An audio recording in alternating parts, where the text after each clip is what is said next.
አንዱ ስፔሻሊስት ሐኪም ደሞዜ 11,000 ብር ነው ስፔሻላይዝ ሳደርግ 2,000 ብር ተጨምሮልኛል ሲል ከስር በኮሜንት አዝናለሁ ዶክተር ለአንዳንድ ነገር የሚሆነ ጥቂት ብር መተህ ውሰድ መድኃኒዓለም ቤተክርስቲያን ዛፉ ስር የምለምነው ሰውዬ ነኝ ብሎ ተገርሜ ሳላበቃ አንዱ ደግሞ የወረዳ አስተዳዳሪ ነኝ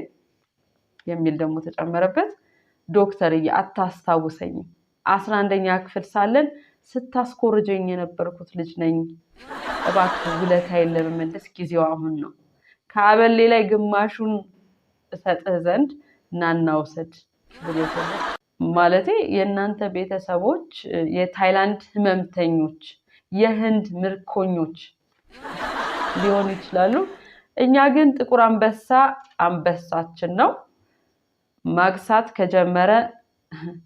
ብትነቁልን ለማለት ያህል የሐኪሞቹ ጉዳይ ዝም ያልነው ስለመሰለኝ ነው ይሄንን ቪዲዮ የምሰራውና ማለት ስራ ቢያቆሙ እንደ ሀገር እንደ ህዝብ ምን ያህል እንደምንጎዳ የገባናል መሰለኝ እና የተሰማኝን ለመናገር ያክል ነው እነዚህ ሐኪሞች የጠየቁ ያሉት ጥያቄ እውነት ለመናገር እንደኔ አስተያየት ትክክለኛ ነው ነገ ማንኛውም ባለሙያ ተነስቶ ሊጠይቀው የሚችለው ጥያቄ ነው እነዚህ ሐኪሞች ፎር ሰከንድ ስራ ቢያቆሙ ማለት ነው ብዙ እናቶች መውለድ ባለባቸው ሰዓት ሳይወልዱ ይቀራሉ በመኪና አደጋና በተለያዩ ኢመርጀንሲ ምክንያቶች ሆስፒታል የሚገቡ ሰዎች ህክምናው ቀርቶ ፈርስት ኤድ አያገኙም በተለያዩ የውስጥ ደዌ ህክምና እየተሰቃዩ የሚገኙ አፋጣኝ ሰርጀሪና ኦፕሬሽን የሚያስፈልጋቸው ታካሚዎች ይሄንንም ሰርቪስ ማግኘት አይችሉም ብቻ ብንዘርዝረው በጣም ብዙ ነገሮች እንደ ህዝብ እንደ ማህበረሰብ አፌክት ያደርገናል ከቅርብ ጊዜ ጀምሮ የተረዳሁት አንድ ነገር ግን ማለት ነው ኢትዮጵያ ውስጥ ባለሙያ የማይከበርባት ሀገርን እየሰራን ነው እና የምር ያስፈራኛል ብዙ ኢትዮጵያውያን የሚሰራውና የሚያገኘው ገቢ በጭራሽ አይገናኝም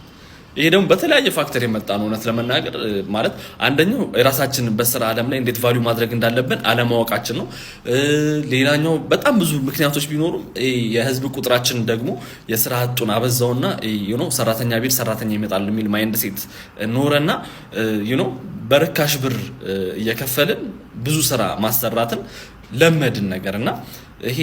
አይ ዶንት ቲንክ ትክክል ነው ብዬ ማስበው አስተሳሰብ አይደለም በማንኛውም አይነት ስራ ላይ የተሰማራ ባለሙያ አፕሪሺየት ሊደረግ ይገባል ሊታገዝ ይገባል ፕሮሞሽን ሊያገኝ ይገባል ሳላሪ ሬዝ ሊያገኝ ይገባል ቤዚክ ኒዱን ቢያንስ ማሟላት ያለበትና እነዚህ ነገሮች ሁሉ ደግሞ ለማድረግ እንደ ሲስተም የሆነ የተበላሸ ቦታ ነገር አለው ግን አይ ሆፕ ዋን ዴይ ይስተካከላል እስከዛ ግን አይዟችሁ